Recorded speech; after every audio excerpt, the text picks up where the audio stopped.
Okay, so in this we'll begin from page number 91, Buddhism in practice. तो Buddhism in practice में क्या था, अभी इससे पहले हमने पढ़ा कि बुद्धा ने कैसी कैसी फिलॉसफीज को यूज़ किया था बताने के लिए। तो वो ये बोला करते थे कि दुनिया बदलती रहती है, कोई भी चीज़ एवरलास्टिंग नहीं है, जो है उसको ख़त्म होना ही है। तो ऐसी चीज़ों और दुख तो हमेशा इनकॉर्पोरेट रहेगा ही आपकी लाइफ में। आप उससे अलग होना चाहते हैं तो आपको त्याग सीखना पड़ेगा और आपको अपना मेडिटेशन करना पड़ेगा, मोह माया छोड़नी पड़ेगी, तभी आप इस दुख से मुक्ति पा सकते हो। अब बुद्धिज्म इन प्रैक्टिस, तो प्रैक्टिस कैसे किया करते थे लोग, बुद्धिज्म को कैसे फॉलो किया करते थे। तो सुत्त पिताका में एडवाइस एक लिखी हुई है, उसी का ये एक्सर्प्ट लिया गया है उसमें से। तो एक हाउस होल्डर है, वेल्दी हाउस होल्डर, जिसके पास मतलब अच्छा खासा स्टेटस है, जिसका उसका नाम है सिगला। तो बुद्धा ने सिगला को कुछ वो टीचिंग्स बताई हैं अपनी कि कैसे आप को लाइफ जीनी चाहिए। तो उन्होंने सबसे पहला उनको टीचिंग दिया कि 5 तरीके होते हैं जैसे एक मास्टर को अपने सर्वेंट्स को या एम्प्लॉयज को अपने एम्प्लॉयज को रखना चाहिए। तो नंबर 1 वो ये कहते हैं कि उनको उतना ही काम दीजिए जितनी उनमें स्ट्रेंथ है। सो स्ट्रेंथ के अकॉर्डिंग बंदे को काम दिया जाना चाहिए, आपके सर्वेंट्स को काम दिया जाना चाहिए।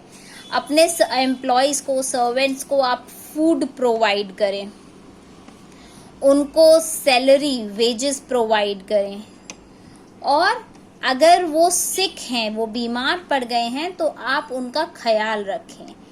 जो आपकी डेलिकेसीज हैं, जो आप अच्छा खा रहे हैं, वो उनके साथ शेयर करें और उनको लीव्स भी दे टाइम टू टाइम। तो ये 5 टीचिंग बुद्धा ने सिगला को दी थी कि इस तरीके से आपको अपने सर्वेंट्स को ट्रीट करना चाहिए। फिर 5 तरीके उन्होंने बताए थे क्लान्समैन के, जिससे कि क्लान्समैन इज लाइक जो हेड होता था फैमिली का या रूलिंग हेड जो है, तो उसको कैसे रिएक्ट करना चाहिए, कैसे डील करना चाहिए, और उन लोगों के साथ, उन हेड्स को, जो फैमिली हेड्स हैं, उनको कैसे डील करना चाहिए उन लोगों के साथ जिन्होंने इन सब चीज़ों को त्याग दिया है, जैसे ब्राह्मण हो गए, जो वर्ल्डली पीस या जो वर्ल्डली कंफर्ट जोन है उसको त्याग चुके हैं, उनके साथ कैसे डील करना चाहिए। तो उसके लिए वो कहते हैं कि उनको अफेक्शन के साथ ट्रीट करना चाहिए, उनको प्यार देना चाहिए, अपने बोल चाल में भी प्यार रखना चाहिए, और अपने दिमाग में भी पीसफुली डील करना चाहिए उनके साथ। ऐसा नहीं कि आप उन पे चिड़चिड़ाएं, क्योंकि वो लोग सब मोह माया त्याग चुके, तो आपका धर्म बनता है कि आप उनके साथ प्यार से ट्रीट करें, और अपना घर के दरवाजे उनके लिए खुले रखने चाहिए। जो उनकी बेसिक नीड्स हैं, सब वर्ल्डली नीड्स, जो उनको बेसिक रिक्वायरमेंट है, वो आप उनको खुलकर दे सकें। और ऐसी ही कई सारी सिमिलर इंस्ट्रक्शंस उन्होंने सिगला को दी थी कि पेरेंट्स के साथ कैसे बिहेव करना चाहिए, टीचर्स और वाइफ के साथ कैसे बिहेव करना चाहिए। अब ये जो बुद्धा थे, इनको ये समझा जाता था कि Buddha is regarded the Buddha regarded the social world as the creation of humans.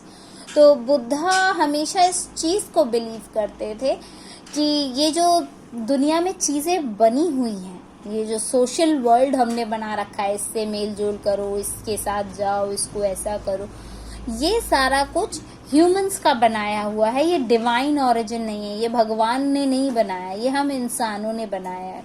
और इसीलिए वो एडवाइस किया करते थे राजाओं को या गृहपति जो होते हैं, गृह के जो हेड होते हैं, घर के हेड होते हैं, कि वो ह्यूमन रहें और एथिकल रहें। मतलब वो लोगों के साथ दयालु बनकर रहें और एथिकली डील करें, अनएथिकली डील ना करें, निर्णय ढंग से लें, और जो इंडिविजुअल एफर्ट होता है उसको वो एक्सपेक्ट किया जाता है rather than social relations maintain करने के, कि आप इंडिविजुअली कितना एफर्ट डाल रहे हैं रिलेशनशिप में। तो रिश्तों को दिल से बनाए, बेसिकली उनका कहना होता था। जो बुद्धा थे वो एम्फेसाइज करते थे, वो जोर डालते थे कि इंडिविजुअल एजेंसी या राइट एक्शन सब ही एकमात्र तरीका है ये अपनी जीवन मरण की साइकिल से दूर हटने का। कि आप चाहें, खुद चाहें तो आप सही एक्शन करके धर्म का पालन करके आप इन सब चक्करों से अलग हो सकते हैं। आपको सेल्फ रियलाइजेशन करना ज़रूरी है कि मुझे क्या चाहिए, मुझे ये मोह माया से दूर होना है। तो इसीलिए वो कहते थे कि आपको सेल्फ रियलाइजेशन करना ज़रूरी है। और निब्बना, जिसका कि लिटरली मतलब होता है एक्सटिंग्विशिंग ऑफ द ईगो, अपने अंदर की ईगो को जला दो, अपने डिज़ायर को हटा दो। तो अपनी इच्छाएं, अपनी जो ईगो है उसको अलग रख दो, सेल्फ रियलाइजेशन करो, और तभी वो एक तरीका है कि आप इस दुनिया को त्याग पाओगे, आप मोक्ष पा पाओगे। तो मोक्ष पाने का एक ही तरीका है कि आप इन सब चीज़ों को छोड़ दें। और बुद्धिस्ट ट्रेडिशन के अकॉर्डिंग जो उनके आखिरी शब्द थे, तो उनके फॉलोअर्स ने जो लिखा है कि बुद्धा जब मर रहे थे तो जो उनके आखिरी शब्द थे तो वो ये थे कि be lamps unto yourselves as all of you must work out your own liberation. कि अपने लिए खुद एक दीपक बनो, अपना जीवन उजागर करो, क्योंकि आप ही अपने लिए अच्छा कर सकते हो और सच की खोज कर सकते हो। उसके बाद आता है फॉलोअर्स ऑफ द बुद्धा। अब बुद्धा को मानने वाले लोग कैसे थे? उनको कहा जाता था कि जो बुद्धा के डिसाइपल्स थे और जो बुद्धा की चीज़ें मानते थे, तो बुद्धा ने निकाला था एक संघ या ऑर्गेनाइजेशन, जिसको कहते हैं ऑर्गेनाइजेशन ऑफ मॉन्क्स हुआ करती थी, जो कि फिर टीचर्स बन जाते थे धम्मा के, जो सबको धम्मा सिखाते थे। और ये जो मॉन्क्स होते थे ये अपनी लाइफ सिंपल रखते थे और इसेंशियल जो रिक्वायरमेंट्स होती थी सर्वाइवल के लिए, जैसे कि एक बोल हो गया जिसमें वो भिक्षा लेंगे और दिन में एक ही बार भिक्षा लेंगे और वही खाएंगे, चोरी चकारी नहीं करेंगे, और जो इनको खुशी से कोई दे देगा, एल्म्स जो दान होता है, जो इन्हें दान मिलेगा वही ये लेंगे, उसी दान पर ये जिंदा रहेंगे। और इनको कहा जाता था भिक्षुक। ऐसे जो टीचर्स हुआ करते थे और वो ज्ञान दर्शन कराते रहते थे, बाकी उनको कहा जाता था भिक्षुक्स। तो ऐसे थे बुद्धा के जो फॉलोअर्स थे। इनिशियली इसमें ये जो संघ होता था उसमें सिर्फ आदमी लोग हुआ करते थे, बाद में इसमें औरतें भी शामिल होने लग गईं। और बुद्धिस्ट टेक्स्ट के अकॉर्डिंग अगर हम देखें तो ये जो मेडिटेशन है, ये सारी चीज़ें पॉसिबल क्यों हो पाती थी? मेडिटेशन ऑफ आनंद, कि जब आप मेडिटेशन करते हैं तो आपको आत्म शांति मिलती है और उनकी वजह से ये मेडिटेशन वाला चीज़ फॉलो कर पाना इजी होता है।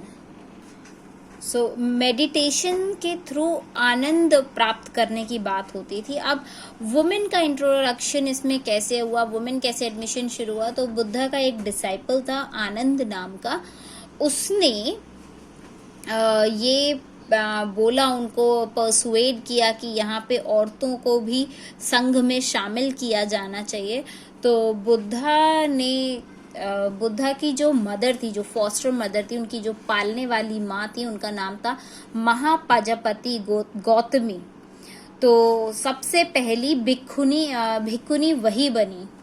और फिर ये जो औरतें शामिल हो गई थी संघ में, वो भी फिर धम्मा की टीचिंग्स देती थी सबको, और ये ठेरीज बन गई थी, या रिस्पेक्टेड वुमेन जिसको बोला जाता है, वो बन गई थी। तो इनको ठेरीज कहा जाता था। अब बुद्धा के जो फॉलोअर्स थे वो कई सोशल ग्रुप से आते थे, मतलब ऐसा नहीं था कि सिर्फ अमीर लोग उनके फॉलोअर्स हों या सिर्फ गरीब उनके फॉलोअर्स हों। उनके फॉलोअर्स में किंग्स भी होते थे, अमीर आदमी भी होते थे, गृहपति भी होते थे और हम्बलर फोक भी हुआ करते थे, जैसे वर्कर्स, स्लेव्स, क्राफ्ट्स पीपल। उन बुद्धा के फॉलोअर्स के लिए कोई लिमिटेशन नहीं थी कि आपको इस क्राइटेरिया को मीट करना है तभी आप फॉलोअर बन पाएंगे। और एक बार जब ये संघ में शामिल हो जाते थे तो सारे के सारे लोग इक्वल हो जाते थे, वो अपना पुराना सोशल स्टेटस छोड़ दिया करते थे। और ये सारे के सारे, अमीर हो, गरीब हो, वर्कर्स हो, ये सारे के सारे भिक्खूज या भिक्खुनीज कहलाते थे, मतलब जो भिक्षा पाकर अपना जीवन व्यतीत करेंगे। तो भिक्खूज या भिक्खुनीज इनको कहा जाता था। जो इंटरनल फंक्शनिंग होती थी किसी भी संघ की, वो ट्रेडिशन के बेस पे होती थी, जो गण या संघ का ट्रेडिशन है उसके अकॉर्डिंग होती थी, जहाँ पे सबकी सहमति ली जाती थी, डिस्कशंस किए जाते थे। और अगर समहाउ डिसीजन फेल हो जाता था तो फिर उस पर्टिकुलर सब्जेक्ट पे वोटिंग की जाती थी और वोटिंग के अकॉर्डिंग चेक किया जाता था कि करेक्ट डिसीजन क्या लिया जाना चाहिए। So now on page number 93 there is a section given as the Theri Gatha. Theri Gatha जो एक्सर्प्ट है ये लिया गया है सुत्त पिताका से। अब ये जो भिक्खुनीज होती थी, इसमें भिक्खुनीज के कई सारे वर्सेस इस बुद्धिस्ट टेक्स्ट में लिखे गए हैं और एक इंसाइट दिखाया जा रहा है, वुमेन की सोशल और स्पिरिचुअल एक्सपीरियंसेस को शो किया जा रहा है इसमें। तो पुन्ना शब्द का मतलब होता है दासी या एक स्लेव वुमेन। तो इसमें जो एक्सर्प्ट लिया गया है वो ये बताता है कि एक दासी थी जिसका नाम पुन्ना कह लो या उसको दासी ही कह लो। तो वो रोज पानी भरने आया करती थी नदी के किनारे, क्योंकि उसके मास्टर ने उसको ऐसा असाइन किया हुआ था कि पानी तुम भर के लेकर आओगी। तो वो रोज सुबह पानी भरने नदी के किनारे आया करती थी और वहां वो रोज देखती थी कि एक ब्राह्मण वो नहा रहा होता था और बाथिंग रिचुअल्स जो होते हैं वो सारे परफॉर्म कर रहा होता था। अब एक सुबह उससे रहा नहीं गया और उसने उससे बात की और ये जो वर्सेस हैं जो पुन्ना ने उससे जो बातचीत की ये उसमें कॉन्वर्सेशन में लिखा गया है। तो वो ब्राह्मण को बता रही है कि मैं तो एक वाटर कैरियर हूँ, मेरा तो काम ही है कि जाओ नदी से पानी लेकर आओ, ठंड हो या कोई भी मौसम हो, मुझे तो पानी में चाहे जितनी ठंड पड़े मुझे तो पानी में जाना ही है, पानी भर के ही ले जाना है, क्योंकि मुझे डर है कि अगर मैं बिना पानी के गई तो मुझे पनिशमेंट मिलेगी या फिर मुझे बुरे शब्द सुनने मिलेंगे उस हाई क्लास वुमेन से। तो तुमको किस चीज का डर है ब्राह्मण? तुम क्यों इस ठंडे पानी में कूद रहे हो, रोज रोज क्यों उसमें ठंडे पानी में जाते हो? ऐसा क्या है जो तुमको डरा रहा है और तुम इस ठंडे तुम्हारी हड्डियां कांप रही हैं फिर भी तुम इस ठंडे पानी में जा रहे हो, एंटर कर रहे हो? तो ब्राह्मण कहता है मैं ऐसा कर रहा हूँ क्योंकि मैं बुराई को रोकना चाहता हूँ, मैं कुछ अच्छा कर रहा हूँ जिससे मेरे अंदर की बुराई खत्म हो जाए। कोई जो जवान है या बूढ़ा है या जिसने कुछ गलत किया है वो अगर पानी में ऐसे स्नान करता है और पूजा पाठ करता है तो वो प्योर हो जाता है। तो पुन्ना उससे कहती है कि क्या पानी में नहा लेने से पाप धुल जाते हैं? क्या हम प्योर हो जाते हैं? अगर ऐसा होता तो सभी मेढक, कछुए, स्नेक्स, क्रोकोडाइल्स तो ये सारे तो फिर तो स्वर्ग में ही जाने चाहिए थे। क्यों ऐसा वो नहीं करते हैं क्या? वो तो हमेशा पानी में ही रहते हैं, तो उनके तो सारे पाप धुल जाने चाहिए और उनको तो स्वर्ग में चला जाना चाहिए। डरो, ऐसा मत करो। तुम क्यों जा रहे हो पानी में? रुक जाओ ब्राह्मण, अपनी स्किन को बचाओ, नहाकर कोई पवित्र नहीं हो जाएगा। So this was the except जो इसमें दिया गया है, जिसको थेरी गाथा नाम से डिस्क्राइब किया गया है। अब नेक्स्ट पेज पे एक और सोर्स दिया गया है which is rules for Monks and nuns. ये एक्सेप्ट लिया गया है, मतलब लिखा गया है विनय पिटका में। ये जो अभी हमने पढ़ा था दैट वाज फ्रॉम सुत्त पिताका। अभी हमने जब स्टार्टिंग किया था चैप्टर का तो हमने इसमें पढ़ा था कि 3 टाइप की पिताकाज होती हैं, किसमें क्या चीज़ें मेंशन की गई हैं, किसमें सोशल लाइफ मेंशन की गई है. So now we will study a section from Vinaya Pitaka. अब रूल्स क्या हुआ करते थे मॉन्क्स और नन्स के लिए. तो जो मठ में औरतें या भिक्खूज या भिक्खुनीज रहते थे उनके लिए विनय पिताका में कुछ पर्टिकुलर रूल्स लिखे गए थे. तो पहला रूल था कि जैसे अगर कोई भिक्खू है या भिक्खुनी है, उसने एक वो लिया है, ब्लैंकेट लिया है या कोई एक रग लिया है.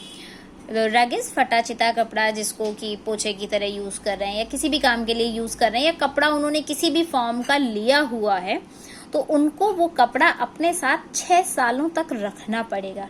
ऐसा नहीं है कि आप 2 साल में ही अपना कंबल बदलने चले आओ, ये चीज नहीं होगी, क्योंकि आप लैविश लाइफ नहीं जी रहे हो, आप एक भिक्खू की लाइफ जी रहे हो, एक भिक्षुक की लाइफ जी रहे हो. तो अगर आपके पास कोई कंबल है या ऐसा कोई चादर है तो फिर उसको आपको 6 साल तक रखना पड़ेगा. अगर समहाउ आप उसको 6 साल से पहले दूसरा नया फेल्ट ले लेते हो या नया चादर ले लेते हो और पुराना वाला डिस्पोज नहीं हुआ है, पुराना वाला फटा नहीं है, खराब नहीं हुआ है, बिना पुराने वाले को डिस्पोज किए हुए अगर आप नया चादर लेते हो और जो और आप ऑथराइज्ड हो कि आप एक भिक्खू हो और आपने एक नया चादर ले लिया, तो फिर आपको कन्फेशन करना पड़ेगा, आपको कन्फेस करना पड़ेगा, आपको उस चीज के लिए प्रायश्चित करना पड़ेगा कि आपने सुविधाओं का लाभ उठाया. दूसरा रूल था कि अगर कोई भिक्खू किसी फैमिली में जाता है, फैमिली में रुकने के लिए जाता है या उसको बुलाया जा रहा है किसी फैमिली के थ्रू कि आप आइए, हम आपका सत्कार करना चाहते हैं, और फिर वहाँ पे उसको केक्स दिए जा रहे हैं और अच्छा सा बना हुआ पका हुआ खाना दिया जा रहा है, तो फिर वो भिक्खू 2 से 3 बोल से ज़्यादा खाना वहाँ से नहीं ले सकता है. अगर उसकी इच्छा भी होगी तो भी वो नहीं ले सकता है. उसको उससे ज़्यादा खाना एक्सेप्ट करना अलाउड नहीं है. मतलब आप उतना ही खाना ले सकते हो जितना आप कंज्यूम कर सको. अगर वो उससे ज़्यादा खाना लेता है तो फिर उसको बाकी के भिक्खूस के बीच में उसको डिस्ट्रीब्यूट करना पड़ेगा. वो सारा अकेले के लिए नहीं रख सकता. और ये प्रॉपर कोर्स होता था जो उनको फॉलो करना होता था. अब तीसरा होता था कि अगर कोई भिक्खू है, उसके पास एक अपना खुद का सेट ऑफ बेडिंग है, लॉजिंग है, जो वो यूज़ कर रहा है सोने के लिए, रहने के लिए, और जो कि संघ के थ्रू प्रोवाइडेड है, तो जब वो वहाँ से जाएगा या निकल के कहीं और जा रहा है तो उसको वो चीज़ सरेंडर करके जानी पड़ेगी, वो बता कर जानी पड़ेगी, और अपने साथ वो कुछ लेकर नहीं जा सकता. वो बेडिंग, वो लॉजिंग वो अपने साथ नहीं लेके जा सकता, उसको वो वापस रखना पड़ेगा. अगर वो ऐसा नहीं करता है तो उसको फिर कन्फेस करना पड़ेगा. अब बुद्धिज्म की ये जो टीचिंग्स थी ये बहुत ज़्यादा पॉपुलर हो रही थी, क्योंकि उस समय ब्राह्मण्स की जो टीचिंग्स थी वो भी चल रही थी. क्योंकि ब्राह्मण का जो प्रैक्टिस था वो सीधा सीधा था आपके कास्ट पे, आपकी बर्थ पे बेस्ड. और बुद्धिज्म में आपके जन्म से कुछ लेना देना नहीं था. आप अमीर गरीब किसी भी कास्ट के हो सकते थे. तो लोग बुद्धिज्म को ज़्यादा फॉलो कर रहे थे, अपनी लाइफ में एक्सेप्ट करना चाह रहे थे. ये बहुत ज़्यादा अपीलिंग लग रहा था लोगों को, और लोग इससे सेटिस्फाइड भी थे, क्योंकि इसमें जो एग्जिस्टिंग रिलीजियस प्रैक्टिसेस थी उनको फोर्स नहीं किया जा रहा था लोगों के ऊपर, और जो रैपिडली सोशल चेंजेस हो रहे थे लोगों के आसपास उनका कोई इम्पैक्ट नहीं पड़ रहा था. जो इम्पोर्टेंस दी जा रही थी वो बर्थ बेस्ड नहीं थी कि आपकी सुपीरियॉरिटी क्या है, उस पे बेस्ड नहीं थी. इम्पोर्टेंस दी जा रही थी मेटा को. यहाँ पे आप ये टर्म देख सकते हैं, this is Meta, that is fellow feeling, कि आपके साथ रहने वाले कैसा महसूस कर रहे हैं. दूसरा करुणा, कंपैशन, कि कोई अमीर है, गरीब है, आपसे छोटा है, तो आप उसकी तरफ करुणा दिखाएं. आपको उसका दर्द फील होना चाहिए, वेदर इट इज वुमेन और मेन, कोई भी हो. तो सारे लोग इस रिलीजन की तरफ, इस टाइप की टीचिंग की तरफ अट्रैक्ट हो रहे थे, जो उनको पसंद आ रहा था। अब इसके बाद नेक्स्ट सेक्शन आता है स्तूपास। हमने देखा है कि बुद्धिस्ट आइडियाज़ और जो बुद्धिस्ट प्रैक्टिसेस थी वो प्रॉपर एक डायलॉग के फॉर्म में निकल कर सामने आ रही थी, जैसे कि ब्राह्मण्स, जैन थे और कई अदर्स थे। उस तरीके से बुद्धिस्ट के टेक्स्ट भी निकल कर सामने आ रहे थे। यस, वो बुद्धा की लाइफ के टाइम पर नहीं आए थे, और इसके जो आइडियाज़ और प्रैक्टिस थे उनको भी टेक्स्ट कर लिया गया था। सारे नहीं, लेकिन फिर भी मोस्ट ऑफ द चीज़ों को टेक्स्ट के फॉर्म में स्टोर करके रखा गया था। और ऐसी ही कई सारी इंस्ट्रक्शंस सेक्रेड प्लेसेस में रखी हुई मिली हैं, जिनको बाद में हिस्टोरियंस ने रिकवर भी किया है। ओके, सो इसमें कई सारे ऐसे जो टेक्स्ट्स हैं उनको सेक्रेड प्लेसेस पे रखा हुआ मिला गया।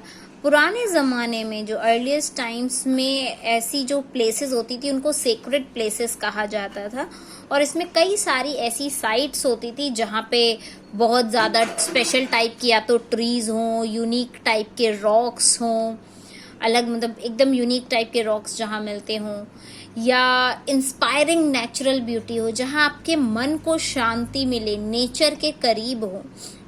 और ऐसी साइट्स के पास में श्राइन्स या टेम्पल्स टाइप की जगहें भी अटैच्ड होती थी, और कई बार इनको चैत्यास भी कहा जाता था। बुद्धिस्ट लिटरेचर में कई जगह कई चैत्यास का नाम शामिल है। चैत्यास जो टर्म लिया गया है वो चिता से लिया गया है, जहाँ पे फ्यूनरल वगैरह किया जाता है, जहाँ पर आपका पूरा लास्ट के जो वो किए जा रहे हैं फ्यूनरल रिचुअल्स, लास्ट रिचुअल्स अब किए जाते हैं, तो उसको चिता बोलते हैं, और उसी से ये टर्म चैत्यास निकला है, क्योंकि यहाँ आप अल्टीमेट खोज में जा रहे हैं, ट्रुथ की, एनलाइटमेंट की खोज में जा रहे होते हैं। तो बुद्धिस्ट का जो लिटरेचर है उसमें कई सारे ऐसे चैत्यास का नाम डिस्क्राइब किया गया है, और उससे रिलेटेड जगहों को भी इंट्रोड्यूस किया गया है उन बुद्धिस्ट टेक्स्ट में। तो अगर आप इस मैप में देखते हैं, which is on page number 95, इसमें वो सारी जगहें हैं, जैसे कि लुम्बिनी आप देख सकते हो, हेयर इट इज़ लुम्बिनी, जहाँ पे उनका जन्म हुआ। बौद्ध गया, ये जगह है बौद्ध गया, जहाँ पे उनको एनलाइटमेंट मिला था, उन्होंने ज्ञान प्राप्त किया था, और जहाँ उनका फर्स्ट सर्मन हुआ, जहाँ पे उन्होंने फर्स्ट सर्मन यानी कि अपना फर्स्ट प्रवचन दिया, जो कि सारनाथ है। फिर उन्होंने जहाँ पे निब्बना पाया, निब्बना यानी कि अपनी ईगो से जहाँ वो मुक्त हो गए, वो कुशीनगर की एक जगह है। और फिर ग्रेजुअली ऐसे धीमे धीमे जो जगहें हैं वो सारी की सारी सेक्रेड हो गई। और इसी तरीके से हम देख सकते हैं कि उनके बाद 200 साल के बाद